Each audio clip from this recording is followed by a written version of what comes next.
So let's see the first question of the ESE 2024 Civil Engineering branch. What is the proportion of acid and alkalis permitted in the water used in construction? The options given were as like this. So first see the basics of the question. Uh, First of all, we can refer to the IS code 456-2000 where it has been mentioned in the clause 5.4 that to neutralize 100 ml of water, and when we are using the phenolphthalein indicator, then it shouldn't take more than 5 ml of 0.02 normal sodium hydroxide. The test details are given in IS 3025, which is as shown, and also the to neutralize 100 ml of the raw water, it shouldn't take more than 25 ml of 0.02 normal sulfuric acid, which is again given in IS 3025 part 23. Let's look into the methods in details. So the first one is the part 22 where we are measuring the acidity.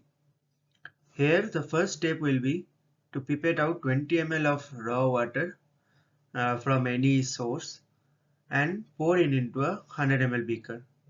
Then we have to determine the pH using the pH scale and a litmus paper. And if the pH is less than 3.7, then we can add 2 drops of the methyl orange indicator. Okay, I think it's not visible. Yeah, so we'll add 2 drops of methyl orange indicator and titrate with the 0.02 normal sodium hydroxide solution. Now the color will turn faint orange, which is indicator of the pH 3.7, and we'll uh, note this volume, the volume of sodium hydroxide used as A. Now in step 4, we'll add 2 to 3 drops of phenolphthalein indicator to a different sample. We'll prepare 2 samples initially. So to the second sample, we'll add phenolphthalein indicator and again titrate with the same titrant 0.02 normal sodium hydroxide solution, and the color turns faint pink. So that point is an indicative of pH 8.3, and we'll note down this volume of the titrant used as B. Now how to calculate the acidity? So calculating acidity as mg per liter of CaCO3, the formula is given in the IS 3025 is A into N into 50,000 by V and B into N into 50,000 by V, where A and B we have already discussed. N is 0.02 and V equal to 20 ml.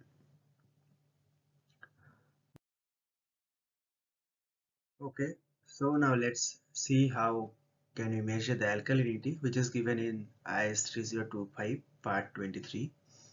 Again we'll follow the same steps, that is pipette 20 ml raw water into 100 ml beaker, and again measure the pH in the same way as we did, and if the pH is greater than 8.3, we have to pour 2 to 3 drops of the phenolphthalein indicator and titrate using a new titrant, that is 0.02 normal H2SO4 solution. Now we know if we add the phenolphthalein solution, then the sample will immediately turn pink. So we have to titrate until the pink color disappears. This volume of titrant used will mark as A.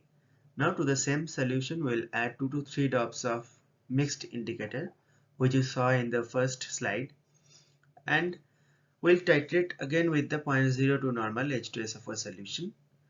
Now the color will turn light pink, which is an indicative of pH 3.7.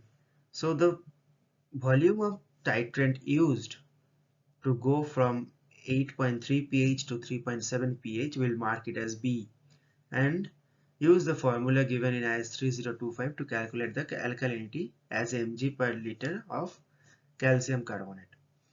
So phenolphthalein alkalinity will be given by A into N into 50,000 by V, where A is the volume used to reach pH 8.3 and B is the volume of titrant used to go from 8.3 to 3.7, and where n is 0.02 normal, which you already know, and the volume of sample used is 20 ml.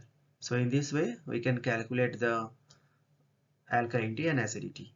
So now the first question, it only asked like what is the acceptable limit of the water to be used for construction. But for a better understanding, we need to understand all the basics that are covered in the same question, because the next time the question might be framed in a different way. They might ask us to calculate the alkalinity by giving the values of A and B. They might ask us to calculate the acidity. They might ask us to just to answer the pH ranges in which the indicators work, etc., etc. So this is the basic of the first question. Thank you.